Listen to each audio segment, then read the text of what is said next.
Touch your eyes. तो एक बच्चा ने टच किया और जो नहीं जानता वो भी टच करेगा, तो सब टच करेंगे।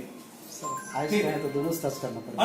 फिर एक के ऊपर आंख टच करना है, फिर हैंड डाउन, हाथ नीचे करेगा, फिर कहेंगे टच योर लिप्स, लिप्स पे आएगा बच्चा। तो कुछ देखने का तरीका हो रहा है ऐसे, तो देखेगा हाँ लिप्स, लिप्स टच कर रहा है। कुछ जो जान रहे वो जान रहा है, और जो नहीं जान रहा लिप्स यही है, लिप्स बाय माउथ। फिर हाथ करेंगे, फिर टच योर ईयर, तो करेंगे ईयर पकड़ेंगे। तो जो नहीं बच्चा जाना वो भी ये पकड़ लेगा, एक बार सुनेगा बार बार जान जाए, टच योर ईयर। फिर हाथ नीचे करिए, टच योर हेयर, तो हेयर है, हाथ नीचे करिए। फिर टच योर चिक, चिक करेगा, चिक वन गाल। फिर सिट डाउन, फिर बच्चे बैठ जाएंगे, बैठ नहीं सिट डाउन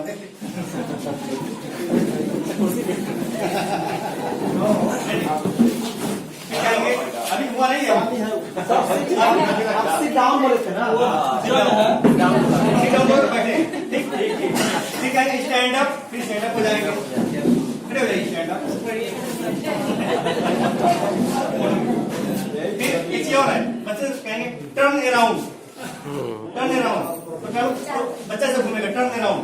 बच्चे इसका मतलब क्या घूमेगा, पता जाने का टर्न अराउंड घूम रहा है बच्चा, टर्न अराउंड। ठीक है, raise your hand, raise your hand यानी हाथ तो जो बच्चा नहीं समझ रहा है समझता है हाथ उठाना है, रेज योर हैंड, हमने हाथ उठा दिया। ठीक है, हाथ नीचे। तो एक कुछ गतिविधि है जो